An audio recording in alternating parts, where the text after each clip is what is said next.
시청자 여러분 안녕하십니까. 2월 22일 영정호 또 1부 하도록 하겠습니다. 이번 주는 1부, 2부 제목이 비슷합니다. 1부가 일본 분, 일본 폭발이 이렇게 되고요. 2부는 막 가는 놈, 비겁한 놈, 지저분한 놈, 이런 뭔가 어디서 들은 듯한 느낌 안 드십니까? 그냥 10몇 년 전에 한국에서 영화가 있었죠. 그 정우성, 이병헌, 송강호가 나오는 좋은 놈, 나쁜 놈, 이상한 놈이라는 거. 아마 젊은 사람들은 그 영화를 보셨을 겁니다. 근데 사실은 그 영화가 오리지널이 있습니다. 1966년 이탈리아 마카로니 스탄인데 세르지오 레오네 감독, 그 다음에 엔니오 모르코네 음악, 클린트 이스트우드, 리반 클립, 일라이 워락이 나왔던 이제 서부극인데 그게 이스트우드의 아마 이탈리아, 그러니까 마카로니 스탄 세 번째 작품입니다. 제가 어릴 때 1969년, 그러니까 초등학교 1학년 때 봤는데 영화가 꽤 길었습니다. 그 당시에 2시간 반 넘게 했었는데 원래 이탈리아 오리지널은 막 3시간이 넘는다 그러더라고요. 근데 미국 시장으로 이제 수출되면서 불필요한 부분을 잘랐다고 하는데 요즘엔 거기 다시 이제 옛날에 잘랐던 부분을 이어 붙여가지고 DVD가 나오고 이제 그럽니다. 그래서 그 영화가 하여튼 뭐 무진장이 재밌는 영화인데 아까 조금 엽기적인 영화 감독이 있죠, 미국에. 쿠엔틴 타란티노라고 이탈리아계인데 이 친구가 뭐 킬빌이라든가 상당히 이제 스릴에는 재미난 영화들 많이 만들었었는데 이 양반이 뭐라고 했냐면은 세 번째 속성향의 무법자. 그러니까 지금 이제 포스터 보시면 나오겠습니다만 옛날에는 제 어릴 때 볼 때는 이게 석양에 돌아오다 있습니다. 세 번째 마카로니 웨스턴에는 그 밑에 조그맣게 이제 속성향의 무법자라고 이제 썼었는데 영어 제목은 이제 The Good, The Bad, The Ugly입니다.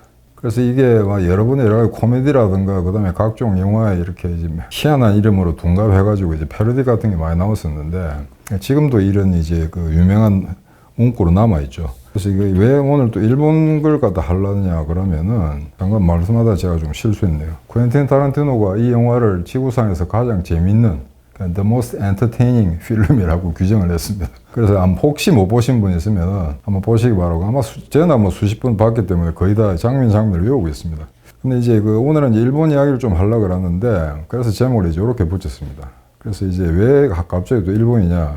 기시다 총리가 지금 정권 잡고 나서 상당 기간이 흘렀고 그래서 지금 한국도 새 정부 출범하고 그래서 앞으로 한일 관계 어떻게 해야 될 거냐 이걸 갖다 좀 생각하고 있었는데 고모님이 며칠 전에 상당히 이제 재미난 좀 의미가 있는 그런 이제 문건을 하나 저한테 주시더라고요. 그래서 나중에 맨 말미에 제가 말씀드리겠습니다만 그것 때문에 일본을 좀 이야기해야 되겠다 싶은 생각이 들어서 오늘 테마는 일본으로 잡았습니다. 그 일본은 제가 중학교 때 어릴 때 아시는 분 아시겠습니다만 카톡에서 제가 몇 번 이야기했었고요. 중학교 때 일본에 이제 오사카에 아버지 직업 때문에 잠깐 갔다가 3년을 살았습니다. 거기서. 그래서 거기 이제 지금도 학교가 남아 있습니다만 건국 중학교, 고등학교 그 사이를 제가 다녔는데 일본 정부에서 인가를 받은 학교입니다. 그러니까 그 학교를 나오면 일본 대학에 시험을 칠 수 있는 그런 자격을 획득한 학교였는데 처음에 가니까 좀 이상하더라고요. 학교에 태극기가 없어요. 그게 무슨 말인가 하면은 소위 민족 교육 한다고 우리말을 일부 가르치고 합니다만 국적이 없는 민족 학교였습니다. 그게 처음에 이제 그 북한하고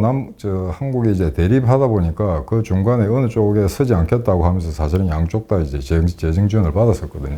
근데 70년대 들어서면서 이제 한국의 고도 성장한 그런 계기를 잡았었고 박정희 대통령이 그때 이 정도면 우리가 북한하고 한번 뭐 승부를 낼만하다 이래가지고 이제 모국 방문단 사업을 했습니다. 옛날에는 다 초가지고 잘 못 사는 그런 동네였는데 이제 한국이 옛날 같지가 않다는 걸 보여주려고 민단에 있는 사람들 그 다음에 이제 일부 조총연계 이런 사람들한테 그런 공작을 쭉 했었죠. 그러면서 이제 그 학교가 나중에는 결국 이제 북한으로부터 재정이 끊기니까 그 이제 한국 정부가 결국에는 다 풀리 재정을 다 지원을 하면서 한국에서 교사들도 보내고 결국에는 태극기를 이제 다는 그런 과정이 있을 때 제가 그 학교에 있었습니다. 그래서 그러고 나서 외교부에 들어갔을 때 제가 일본 뭐 공간에 근무한 적은 없었고요.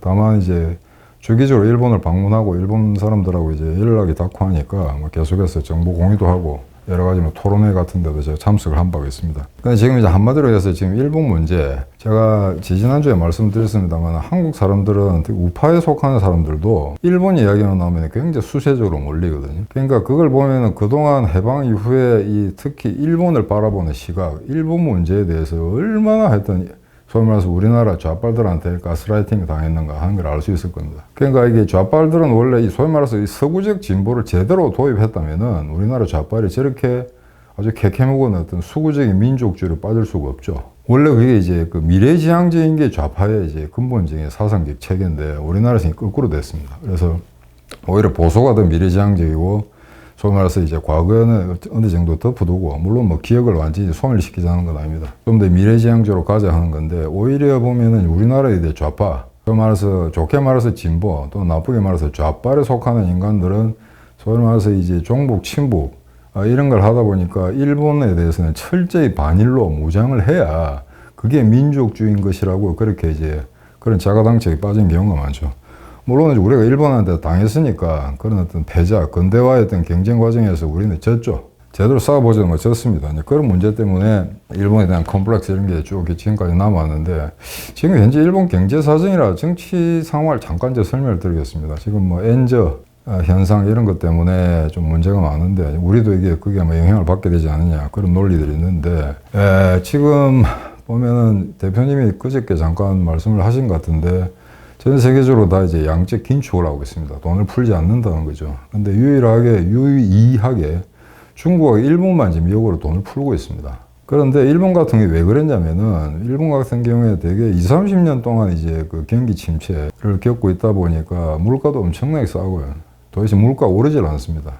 그래서 어느 정도 이제 물가가 오르면서 그게 성장을 추동할 수도 있다는 그런 어떤 그 이론적 체계도 있습니다만 일본 같은 경우에 정부가 아무리 물가를 올리려도 올라가지질 않습니다. 그래서 오히려 어떤 상품들 보면 한국보다 물건이 싼 그런 경우도 있는데 근데 지금 이제 그 전 세계적으로 인플레이션이 이제 현상이 나타나니까 일본도 예의지를 수는 없죠. 그래서 어떻게 보면 얼마 전까지 일본 정부는 특히 일본 기업가들은 어느 정도 물가가 올라주기를 인플레가 발생하기를 바랬다고도 할 수 있습니다.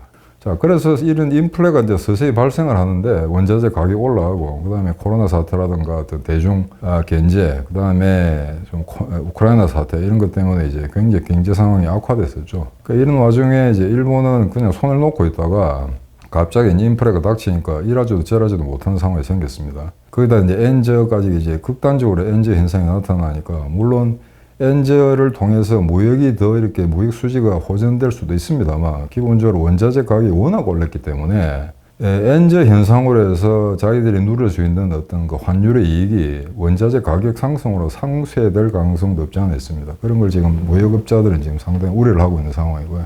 근데 이제 일본이 인플레를 갖다가 좀 방기하는 그런 입장을 취해드렸습니다. 근데 이 현상이 이제 그 어떤 현재화되기 전에는 얼마 전까지 5월 달에 있었던 일본의 그 여론조사에 기시다 총리 지지율은 무려 66%였습니다. 이건 이제 선진 그 자본주의 국가의 어떤 그 총리로서는 엄청난 지지를 받고 있는 거죠. 아마 전 세계 탑일 겁니다. 그런데 여기 6월 달에 딱 들어서니까 무려 6%가 빠졌습니다. 지지율 60%. 그래 왜 이런 현상이 왔느냐고 하니까 인플레 때문에 그렇습니다. 인플레를 갖다가 억지로 잡으려 하지 않고 그간에 한 달 동안 경제 관료나 그다음에 일본 은행에 있는 사람들이 뭐 그냥 그대로 방치도 된다는 식의 어떤 그런 발언들을 하니까 일본에 이제 사회적 저층에 있는 사람들이 들고 일렀던 겁니다. 일본에 있는 사회적 저층이 들고 일렀다는 것은 그만큼 일본의 중산층이 죽었다는 이야기죠. 그래서 사회 저층이 이제 굉장히 넓어졌다는 거. 이 글로벌라이제이션 시대에서는 기본적으로 여러 가지 특징들이 있습니다만 그 중에 가장 눈에 띄는 게 어느 나라를 막론하고 중산층이 이제 붕괴된다는 이야기입니다. 그래서 일본 같은 경우도 중산층의 층이 굉장히 얇아졌다. 근데 사실은 일본 같은 경우에 고도 성장을 하면서도 어느 정도 이제 복지 혜택 같은 걸 굉장히 이제 그 효율적으로 다뤘었기 때문에 서유럽의 자본주의 국가들이 갖고 있던 그런 병폐는 오히려 적었습니다. 일본은 굉장히 이제 사회를 안정적으로 갖고 나갔었고 상당히 재미난 거는 이제 중국입니다. 대만이 아니고 중국의 사회과학원이라든가 그간의 이제 경제연구소에서 2차 대전 이후에 가장 이상적인 사회주의 국가는 동유럽이 아니고 일본이었다라는 건 우스갯소리가 있습니다. 그러니까 소위 말해서 사회주의적 원칙에 이제 가장 근접했던 나라가 일본이었다. 그런 이야기를 이제 쭉 하는데 일본하고 지금 한국을 비교해 보자면 한국 같은 경우에는 지난 97년에 외환위기 왔을 때 어떤 그 구조개혁 사태 같은 걸 보게 되면은 결국 승자 독식의 원리가 지배하는 사회입니다. 우리나라 같은 경우에. 근데 일본 같은 경우에는 이제 굉장히 원정주의적인 경향이 많기 때문에 일본 정부가 도산해 갈 수밖에 없는 그런 기업들을 갖다가 공적 자금으로 계속 지원을 했죠. 근데 그게 이제 사실은 다 허당이었다는 이야기입니다. 전혀 효과가 없었고, 결국 망할 기업은 빨리 망하게 했어야 되는데, 일본 특유의 원정주의적인 그런 어떤 그 혜택 공여 때문에 부실 기업들 계속해서 뭐 살아남는 것도 아니고 이제 생존만 유지하다가 결국에는 도산하는 그런 일을 당했기 때문에 일본이 아마 똑같은 현상이 나타나면은 그렇게 하진 않을 것 같습니다, 일본이. 지난번에 한번 뒤인기 있기 때문에 그래서 함부로 돈을 풀고 이러진 않을 건데 다만 이제 경기 침체가 너무 이제 오랫동안 지속되다 보니까 서구에서는 이자율을 높이는데도 불구하고 이자율을 잘 올리려고 하지 않습니다. 일본이. 그러다 보니까 이렇게 인플레가 누구나 극심하게 되니까 일본에 있는 이제 사회적 저층, 소위 말해서 극빈층을 포함해서 그좀 사회적 약자들이 들고 일렀던 거죠. 그래서 이 실업이라는 거는 사실은 직장을 잃는 사람한테만 고통입니다만 이 인플레라는 거는 부자나 중산층이나 가난한 사람들이나 모두 싫어하는 경제 현상이거든요. 자, 그렇게 되면은 미국의 바이든처럼 일본의 그 총리도 기시다 총리도 이 지지도가 하락할 수밖에 없습니다. 그 인플레를 못 잡으면은 이제 정권 유지도 어렵다는 이야기인데요. 그래서 아마 한 달 만에 66%에서 6%로 빠지게 되면은 이자율을 올릴 수밖에 없을 거다라는 예측이 나오는데 그러면 왜 일본 정부는 이자를 올리려 하지 않는가? 바로 이거였습니다. 그러니까 대부분의 선진국들이 이 총리의 지지율 또는 집권 여당의 지지율이 낮아지는 거는 인플레 때문에 그랬는데 일본은 사실은 인플레 현상이 별로 없었기 때문에 굳이 뭐 이자를 올리던가 그럴 필요가 없다라고 했었는데 지금 소위 말해서 이제 전 세계적인 어떤 경제적 위기, 대공황의 어떤 도래라고 부릅니다만 이 현상을 일본 역시 그냥 건너뛸 수가 없기 때문에 결국에는 미국이나 다른 서유럽처럼 이자율을 올릴 수밖에 없을 것이다 라고 예측이 되는 막 그런 상황이었습니다. 그래서 이제 7월 달에 또 그 지지도 조사가 나오면은 또 어떻게 되는가 볼만한데 아마 이 인플레 문제에 대해서는 그냥 넘어갈 수는 없는 게 일본의 상황인 것 같습니다. 그래서 지금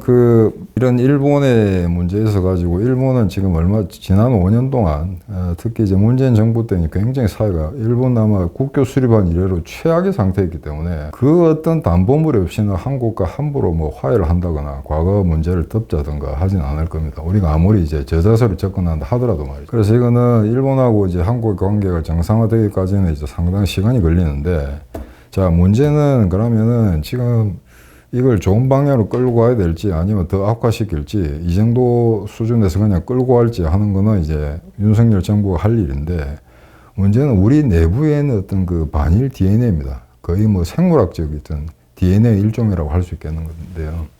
그래서 이거를 지금 극복하지 못하면은 정말 이 한국의 미래가 없다.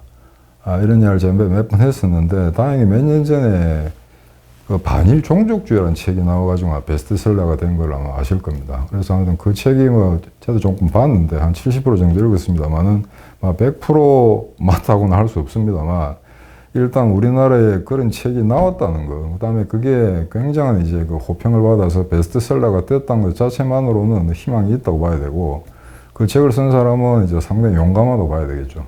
제가 동영상에 보니까 MBC 기자들한테 이제 막 추격을 당해가 집 앞에까지 와서 싸우고 하는 그런 장면까지 봤었거든요. 그게 우리나라의 이제 그 인식 수준입니다.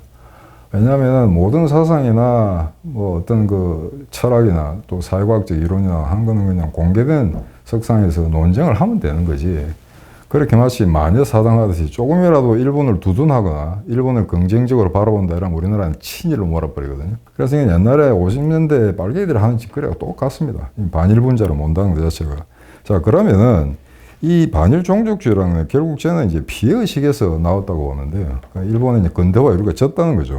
그래서 이제 36년 식민지 통치를 당했다. 이런 것 때문에 그 울분을 갖다가 문학과 영화 뭐 이런 거로 소화를 하고 이러는데 자, 그러면 지금 거의 110년이 다 돼갑니다. 일본에 이제 합방돼가지고 이제 식민지 생활을 겪은 게. 그 다음에 해방 이후에 1945년 해방됐으니까 무려 뭐 70년 넘는 그런 지금 상황이거든요. 그래서 여기에서 지금 아직까지 이런 그 구태연한 그런 반일 감정을 갖고 있는 걸 갖다가 자랑스럽게 생각해야 되냐 하는 건 이제 별개의 문제입니다. 그래서 한 예로 들자면 우리 사회가 얼마나 이제 반일 감정의 어떤 소위 말해서 좌파들이 만든 그 가스라이팅 당해 있냐라고 한다면 예컨대 이런 겁니다. 여러분들 흔히 그 36년 일제 통치기간을 뭐라고 하죠? 옛날에 제 때는 그냥 일제 지배하 이런 식으로 표현했습니다. 지금 좀 일제 강점기라고 하지 않습니까? 일제 강점기란 말은 제가 알기로는 좌파들이 만드는 이야기입니다. 그러니까 우리의 의사에 반하게 일본이 우리를 갖다 한국을 갖다가 침탈했더라고 하는 거죠. 강제로 점령하고 있다는 뜻입니다. 그런데 강제로 점령당하지 않았습니다. 똑바로 이야기하자면은 총 한 방 안 쏘고 나라를 일본에 건네주었습니다. 그러니까 역대 아마 근대사 이런 일은 없었죠. 싸우고 난 다음에 제대로 전쟁을 치르고 항복 문서에 서명하고 나서 식민지가 되든 말든 그러면 일본어들이 저렇게 조센징이라고 우리를 얕보지 않죠. 근데 청안방소가 나라를 건네줬기 때문에 이런 문제가 발생한 겁니다. 그죠? 자, 그러니까 이런 어떤 그 부끄러운 역사를 갖다가 우리가 이제 계속 언제까지 끌고 가야 되냐 하는 그런 문제 때문에 이 좌빨들 이걸 가지고 수십 년 동안 지금 장사를 해먹는데, 강점기란 말도 그렇습니다. 이 말은 틀린 겁니다. 강점기란 말을 정말로 쓰려면 이건 유고슬라비아에 해당됩니다.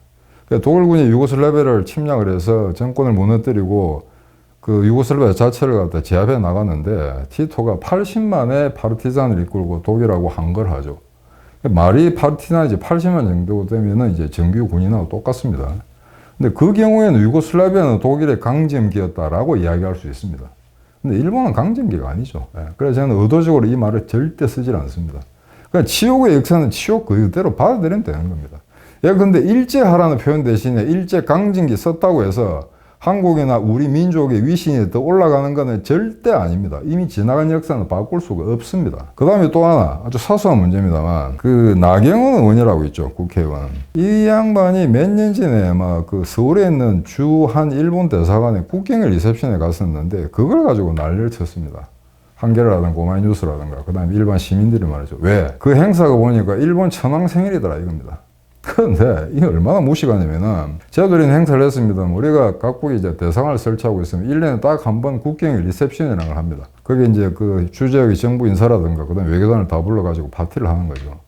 일본은 그 리셉션 날짜를 천황 기념일에 맞췄을 뿐입니다. 그러니까 그간에 모든 일본 주한 일본 대사관이 개최하는 리셉션에 지금까지 수천 명, 수만 명의 외교관이나 한국 국회의원들, 장차관들이 갔을 거 아닙니까? 다 일본 천황 생일에 간 겁니다. 이 여자만 천황 생일에 간 게 아니고. 그러니까 이 정도로 이제 팩트 체크를 안 한다는 거죠. 그 다음에 일본 천황 잔치에 또 가면 또 어때요? 일본 천황이 존재하고 있는데, 심지어는 일본 천황을 일왕이라고 또 부르더만요, 보니까. 왜 황제인데, 엠퍼러인데, 그걸 황제라고 부르기 싫으니까, 천황이라고 부르기 싫으니까, 사실은 천황이란 말도 좀 우스꽝스럽죠. 하늘에서 내려온 황제란 뜻이니까. 그건 일본 저것들 이야기고. 하지만, 여하간 자국이 그렇게 만약 공식 명칭을 붙이면 남의 나라는 그래도 불러줍니다. 일본이 아닌 다른 나라는 다 일본에서 천황이라면 천황이라 불러주거든요. 근데 우리나라는 그거 불러주기 싫어가지고 일왕이라 한다 이겁니다. 자, 그러면은 우리나라 대통령, 문재인 대통령이라고 있는데 이 자식이 대통령 까면 안 되니까 일본이나 대만에서 통령이라고 부르자. 아니면 대자에다가 점하나 찍어가지고 견통령이라고 부르자. 라면 어떡할 건데? 예의 없는 짓이거든요. 그런 일을 한다는 거는. 우리하고 똑같이 예의 없는 짓입니다. 공식적 타이틀은 그대로 불러줘야 마땅한 겁니다. 자, 그래서 지금 제가 재차 말씀드립니다만 총한방 안 쏘고 나라 갖다 바친 거는 대한민국 역사가 아니고 전 세계사적으로 봐도 우리나라가 하나밖에 없거든요. 자, 그러니까 이제 그게 치욕적인 역사인데, 결론적으로 말씀드린다면은 한번 지나간 역사는 결코 돌이킬 수 없다는 거. 그래서 그간에 뭐 독도 문제라든가 위안부 문제, 그 다음에 역사 왜곡 문제, 아직까지 그 해결하지 못한 여러 가지 산재한 내용들이 많이 있습니다만, 이거 굳이 해결하려고 하지 마십시오. 어차피 해결 안 됩니다. 해결했다고 해서 그게 우리나라 국익에 부합될 것도 아니고요. 자, 이렇게 한번 생각해 봅시다. 일본이 2차 대전 치고 나서 독일과 같이 여러 나라에 뭐 사과도 하고 이래가지고 근데 독일하고는 전혀 다른 입장을 보였다고 합시다. 그래서 소위 말해서 과거의 역사에 대한 모든 오점을 털어내고 아주 깔끔하고 깨끗하게 끝을 냈다고 합시다. 그러면 이 한국에서 배 아파서 어떻게 견디겠어요? 나라는 잘 살지. 우리보다 훨씬 문명국가지. 거기다 소위 말해서 2차 대전에 그런 어떤 그 전범 국가라는 그런 오명을 완전히 벗었다고 합시다. 배 아파서 어떻게 살겠어요, 그래? 우리보다 월등히 나은 인간이라는 걸 스스로 입증하는 건데. 그러니까 쟤들이 대도하는 역사 왜곡을 한다는 하면은 내버려 두라 이겁니다. 왜? 일본 너는 그런 수준밖에 안 되지 않냐라는 거죠. 그래서 우리가 일본에 살고 있는 1억 1천이 다 예의 바르고 점잖은 일본 분인 줄 알았는데, 결국 너것도 인간 구조를 보니까 결국에는 거기 일본 놈도 있고, 일본 놈이라고 부르기도 뭐 민망한 쪽발이 같은 새끼들도 있더라라고 치부하면 그만입니다. 그걸 가지고 들고 나가 데모한다고, 프레카드 들고 데모한다고, 반일감정 섞어서 데모를 한다고 나라가 더 잘 될 것도 없고요. 자, 그 다음에 일본하고 무역관계나 이런 거로 생각해서는 그런 걸 자제해야 된다고 하게 되면 쪽발이라, 또는 쪽발을 도운다든지 친일 분자라고 하는데, 그러면 중국은 어떻냐 이거죠. 지금 중국 친중이라든가 종북 세력들 보면은 중국하고의 경제관계 때문에 중국을 거스려서는 안 된다고 하는 놈들이 도처에 깔리지 않습니까?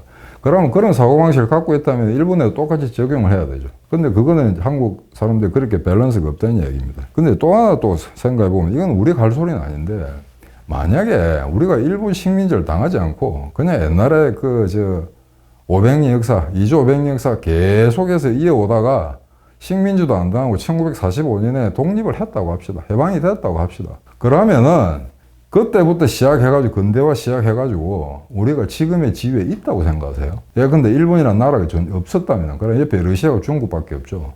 결코 지금의 한국의 위상을 결코 도달할 수는 없었을 겁니다. 만약 그렇다면. 문제는 종속적 발전이라는 거죠. 식민지를 통해서 사실은 일본 애들한테 배운 것도 있다 이겁니다. 만약에 옆에 있는 섬나라가 라오스나 캄보디아 정도의 수준밖에 안 됐다면 우리 역시 걔들하고 비슷한 수준의 국가밖에 못 만들었을 겁니다. 근데 희한하게도 동양인 중에 서구 열강과 20세기 초반부터 붙었던 나라거든요. 군함 만들고. 2차 대전제 제1회 함대까지 만들었던 나라입니다. 나중에 그 미국에 패권을 뺏깁니다만.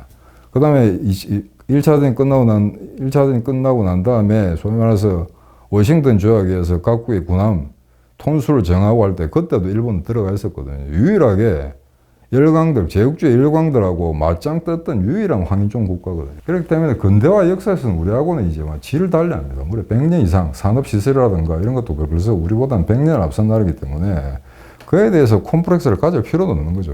일본이 우리보다 먼저 나갔다고 인정하면 되는 겁니다. 다만 굉장히 빠른 속도로 우리가 상당 부분 따라잡았다는 거예요.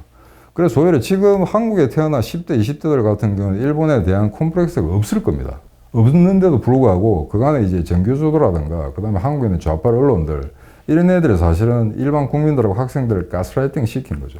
계속해서 일본을 갖다 쳐바르고 반일 감정을 표현을 해야 그게 민족주의적인 것이고 애국적인 거라고 그렇게 가르쳐 왔습니다. 보수파들 이런 데 굉장히 물들어 있는 거죠. 자, 그러다 보니까 어떻게 보면은 일본이 있었기에 우리가 복식국이라든가 그 다음에 그 근대적인 법제도 이런 거 일본 애들 통해서 다 배웠던 거고요.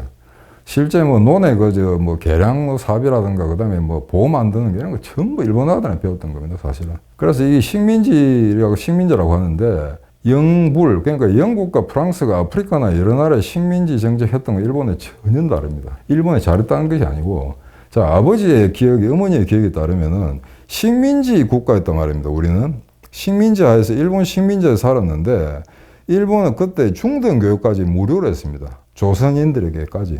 전 세계 어느 식민지 종주국이 식민지 대상에 있는 국민들한테 무료로 중등 교육까지 하는 나라가 어딨어요. 그걸 고맙다고 이야기할 게 아니고 일단은 트리팅하는 자체가 다른 어떤 영국과 프랑스하고는 전혀 달랐다는 겁니다. 그건 인정할 건 인정은 넘어가자는 이야기죠. 만약에 정말로 한국인을 멸시하거나 조선인을 갖다가 멸종시켰다 생각한다면 혼인도 안 해야죠. 나치 독일의 유대인하고 이제 거래를 하지나 결혼도 하지 않듯이. 하지만 걔들 같은 그러진 않았다 이겁니다. 그 말은 조선민족하고는 혼인을 해가지고 피를 섞어도 큰 문제가 없다고 인정을 한 겁니다. 일본 식민 통치 자체는. 예. 그런 객관적인 사실 자체는 짚고 넘어가자는 이야기죠. 우리 같은 경우에. 물론 우리가 야 일본 너희 때문에 우리가 근대화에 성공할 수 있었다라고 이야기할 수 있는 사람은 없을 겁니다. 그런 용기를 가진 사람은. 하지만 실제 그러면 일본이 없었다거나 일본이 아닌 다른 나라가 옆에 있을 경우에 우리나라 근대화 과정이 어떤 굴곡을 겪었을까 하는 거는 지금하고는 전혀 다른 길을 걸었을 거라는 건 여러분도 아마 대충 짐작을 하실 겁니다. 다만 식민 통치라는 것 그 자체는 의미를 숨길 수 없는 사실이기 때문에 이거는 우리의 치욕이자 일본 자체 흑 역사이기도 합니다. 이미 지나간 사실은 액면 그대로 받아들이자는 거죠. 자, 그러면은 해방 이후에 일본에 남아있는 지금 교포들 있지 않습니까? 여기에 대해서 여러분들 어떻게 생각하세요? 좀 이상하다고 생각하지 않습니까? 다들 항구로 건널 수 있는데 거기 남았다는 거죠.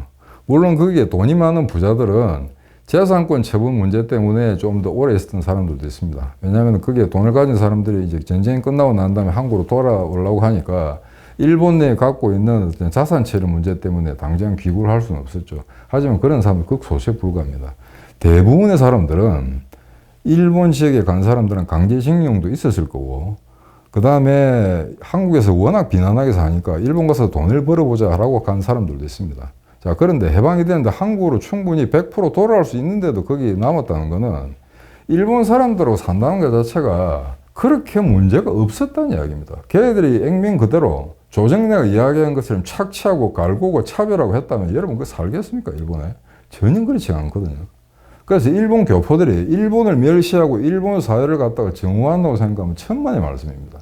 제가 하나 예를 드릴게요. 제가 경남도청에 국제학 자문대사로 가 있었는데 거기에 매년 행사를 합니다. 일본 교포들 한 300명 정도 불러가지고 식수 사업도 하고 그다음 여러 가지 리셉션도 하고 세미나도 합니다만 이 사람들이 지난 이제 문재인 정부 때 일본하고 사이가 안 좋으니까 거기 일본에 살고 있는 우리 계열 교포들도 이제 입장이 굉장히 곤란했죠. 그래서 그 대표가 이제 기조 연설을 하는데 이런 이야기를 했습니다. 맨 마지막에 일본도 자신들의 조국이다 이겁니다. 자신의 조국이 두 개다. 자기 뿌리는 한국이지만 지금 현재 일본 사회에서 터전을 잡고 세금 내고 제대로 대우받으면서 살아가고 있다는 이야기를 하는 겁니다. 자, 그러면 이 사람들이 친일파입니까? 또 친일파면 어때요? 일본에 사는 사람들인데 일본에 살면서 평생 반일하기를 여러분들 주장하세요? 그럼 누가 일본에 가서 살 수 있죠?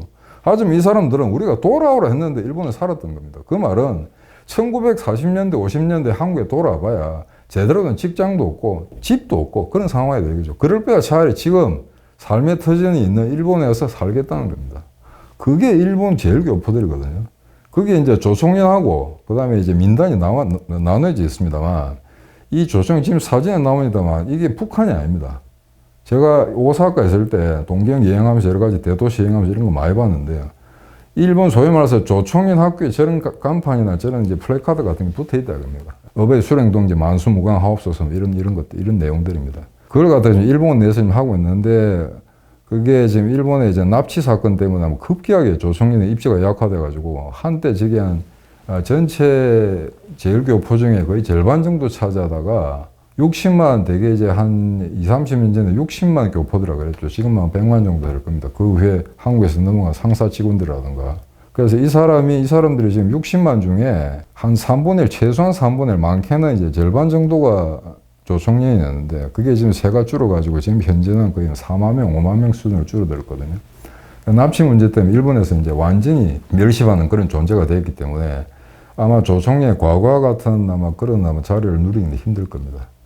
그런 상태인데 이게 이 제일교포에 대한 어떤 인식, 제일교포가 가지고 있는 생각을 얼마나 모르냐면은 조총련이나 민단이나 같은 한국 민족이기 때문에 이 사람들이 결혼하고 잘 사는 줄 알아요. 천만의 말씀. 완전히 상극이고요. 그냥 철천지 원수거든요. 제가 아는 교포들한테 물어보면은 자식들한테 그런다고 이야기합니다. 일본 사람들하고 결혼했으면 했지 절대 민단하고 하지 마라. 이게 조총련 생각이죠. 민단은 마찬가지입니다. 일본 사람하고 결혼하는 건 좋은데 조총련하고 절대 혼인을 해서는 안 된다. 이게 얼마나 이제 극한대로 하는가 알 수 있죠. 근데 문재인 정부 때 또 그랬습니다만 그 이전에 노무현이 잡았을 때 어떤 일이 있었냐면은 8.15 행사 아닌 3.1절 행사를 민단하고 조총련하고 같이 하라고 이야기하는 겁니다. 이게 될 리가 없죠. 그러니까 소위 말해서 우리나라 좌파나 그냥 통상적으로 그냥 일본에 대한 내용을 잘 모르는 사람들은 민족이라는 이름 하에 두 단체를 결합시킬 수 있을 거라고 본 겁니다. 그게 되질 않습니다. 왜냐하면 우리가 된다 안 된다 가타부타 결정내기 이전에 일단 그 사람들의 심파시가 있거든요. 민단이 조총련을 바라보는 눈, 그 다음에 조총련이 민단을 바라보는 눈. 그래서 어떻게 생각하면 지난번에 했던 좌파들 방송에서 그런 이야기를 했습니다만은 조총련이 훨씬 더 민족주의적이다. 맞습니다. 예, 그건 맞아요. 그거는. 왜냐하면 조총련 학교에서는 국어를 다 가르치니까 제가 했던 한국 학교에는 국어는 일주일에 딱 1시간 가르칩니다. 일본 말로 다 이제 강연도 하고, 그러니까 수업은 좀 일본말로 진행하는 거죠. 거기에 한국 교과목만 몇 개만 섞어놓은 건데, 북한 같은 경우에는 모든 교재, 모든 어떤 그 수업 자체를 전부 이제 한국어, 조선어로 하는 거죠. 예. 그런 점에서는 걔들이 민족주의적인 게 맞다 이겁니다. 그런데 문제는 대학을 졸업하거나 고등학교를 졸업했을 경우에 일본 사회에 적응해가지고 살아나간 문제에서 가지고는 조총련은 적응력이 떨어진다는 겁니다. 예.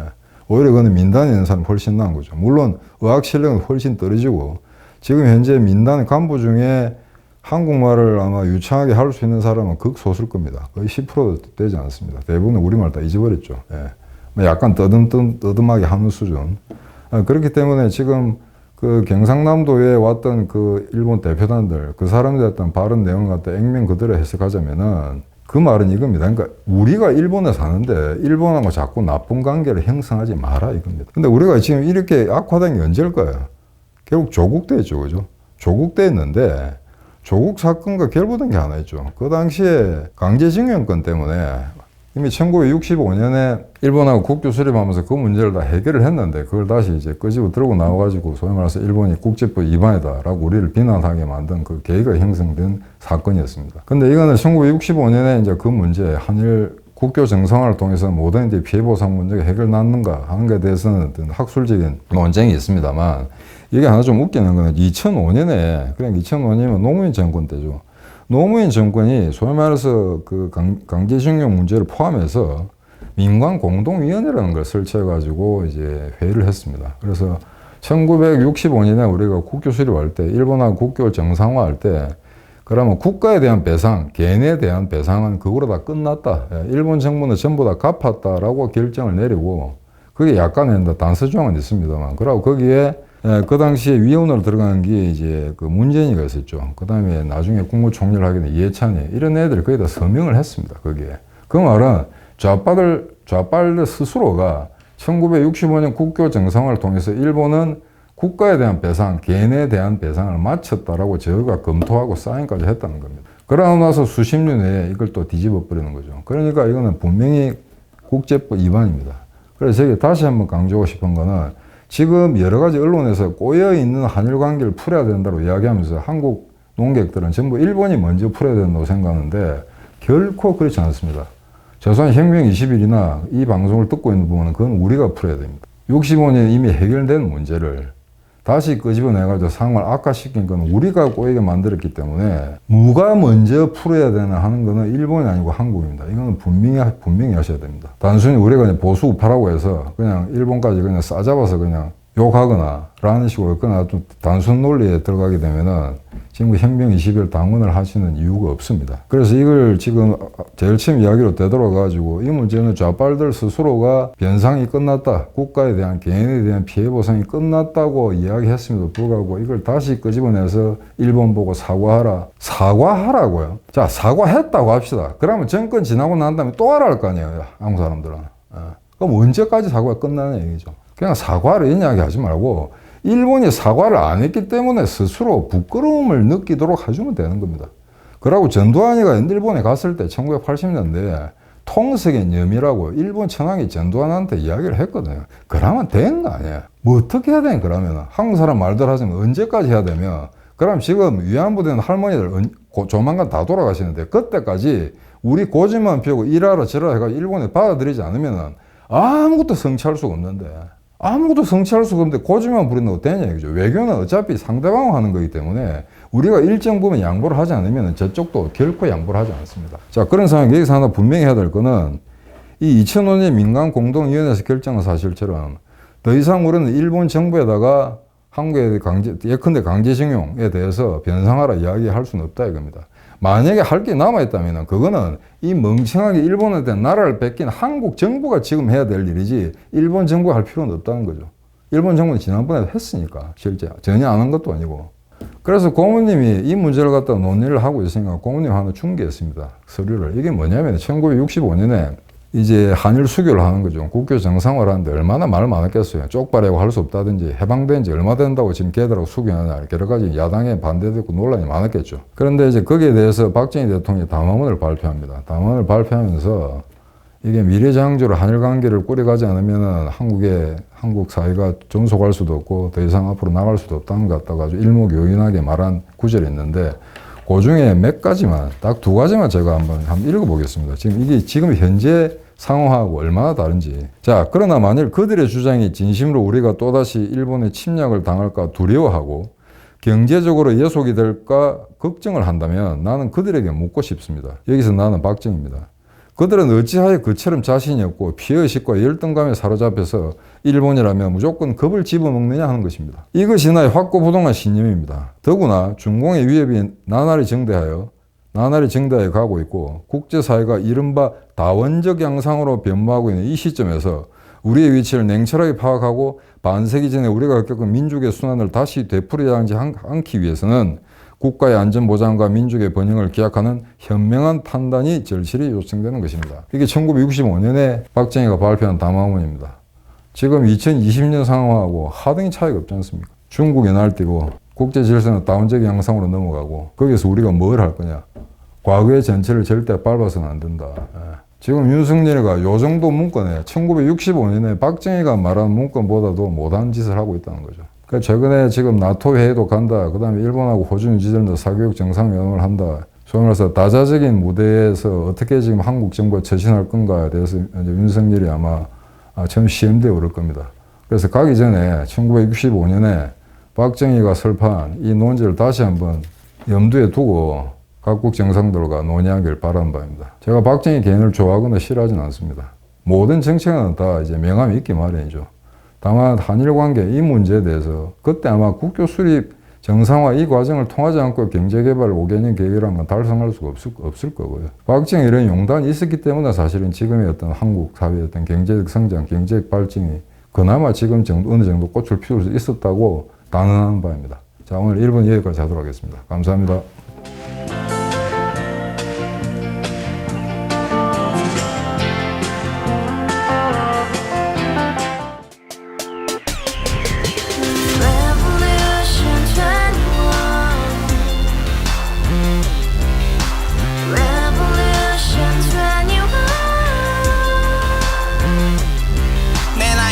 월세 30 코인빚만 300 서울에 온 지 벌써 10년 아둥바둥 버텼지만 여전히 난 반지 하에 제왕 곰팡이 연문제약 내비랭 깡통 망통 완전히 폭망 고시원 창문만큼 작아진 내 꿈 연애 결혼 내 집 모든 게 헛꿈 1년 전 떠난 여친 울며 말했지 같이 써봤자 평생 가본 게 꼭꼭꼬라지 가바후스 700 나도 소유주 가바후스 700 나의 소주 택시기사 우라부지 마트 캐셔 울어무니 우리 집안 다 털어봤자 후줄 그래 개선민 내미래 거기서 팍 끝난 거지 팍더 이상 노력 따윈 괴물이 스펙 찾아서 말리 비오는 날 알바 잘려 맨날 학원 날 개쳐 발려 밤비 내리는 양화대교 홀로 걷고 있을 때 현수막에 아로 새겨진 평당 700짜리 아파트 다같이 소리 질러 혁명 21 가바후스 700 나도 소유주 가바후스 700 나의 소주 You and I, we live together in the house, brand new day, and your dream had just begun. Revolution 21, only hope and happiness. 너의 곁에 내가 영원히 지금까지 정치인들 입만 열면 찝찝찝 개소리 멍멍멍 쳐다 하면 뻥 잘난 뿡